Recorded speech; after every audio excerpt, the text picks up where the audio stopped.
تحدث عثمان ديمبلي نجم باريس سان جيرمان قبل القمة المرتقبة أمام برشلونة بلهجة مليئة بالواقعية والإعجاب في الوقت نفسه، رغم غيابه بسبب الإصابة، إلا أنه لم يتردد في وصف المباراة بأنها أصعب اختبار لفريقه هذا الموسم، وأكد أن برشلونة تحت قيادة المدرب هانز فليك تحولوا إلى قوة أوروبية مخيفة، قائلاً: هذا الفريق أصبح أكثر تنظيماً وأكثر جوعاً للانتصارات، وما يقدمونه حالياً يضعهم بين أفضل أندية العالم.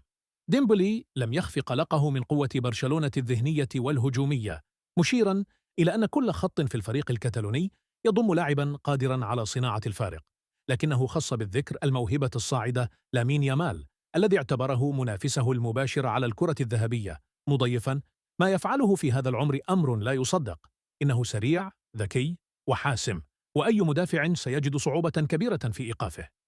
النجم الفرنسي شدد على أن باريس سيحتاج لمباراة مثالية لتجاوز هذا التحدي، مبرزاً أن أي هفوة بسيطة أمام برشلونة قد تتحول إلى كارثة.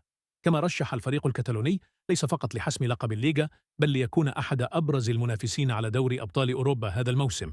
كلمات ديمبلي حملت مزيجاً من التقدير والواقعية، وكأنها رسالة تحذير مبطنة لزملائه: الطريق أمام باريس لن يكون مفروشاً بالورود، بل مليئاً بالأشواك، أمام إعصار كتالوني يقترب بقوة من القمة الأوروبية.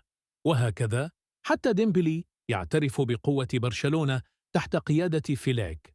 هل سيتمكن باريس من الصمود أمام الإعصار الكتالوني؟ شاركونا آراءكم في التعليقات، ولا تنسوا الصلاة والسلام على سيدنا محمد.